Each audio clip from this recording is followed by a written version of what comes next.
Earth is slowly dying because of all the damage humanity has caused and people are desperate to escape.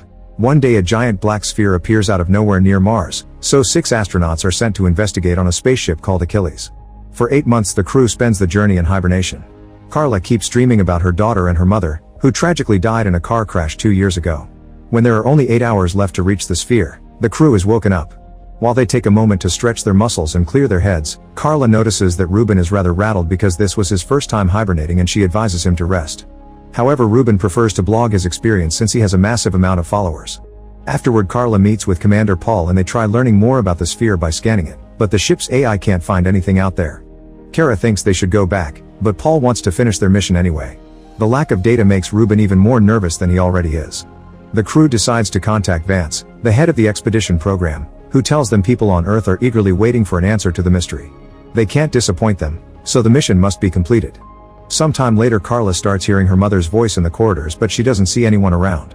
At the same time Ruben is startled awake by creepy whispers in his room.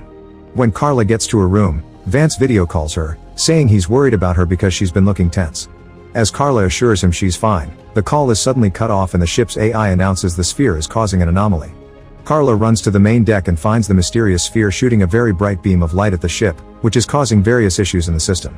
The rest of the crew also runs to the deck and Tez points out the light seems to be a way to show the ship where to go.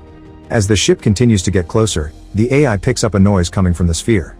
When Carla analyzes it, they decode a message that repeatedly says Deus, which means God in Latin. Ruben panics and asks the crew to go back before he runs out of the room.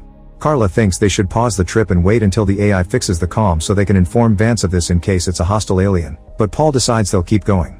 Afterward the crew checks on Ruben and finds him crying in the corridor. He's still panicking and says the light is Judgment Day sent by God, which he knows because the voices told him so. Ruben asks for the mission to be cancelled again before he leaves. Then the crew discusses their theories and Ulf thinks it's their duty to find out what the sphere is. If it turns out to be an alien trolling them, they can just blow it up.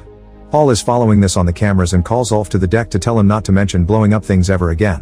When the ship is about to reach the sphere, both Carla and Ruben start hearing the voices again.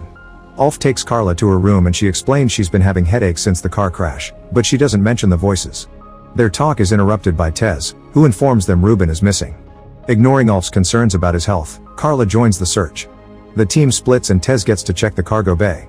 Hidden behind some containers, Ruben is surrounded by lights as he does a ritual to please the voices in his head. His skin is getting carved with a bunch of religious symbols. When Tez finally finds him, she screams in horror, so Carla and Ulf run to find her. Unfortunately, by the time Carla gets there it's too late. Tez is dead on the floor with her guts out.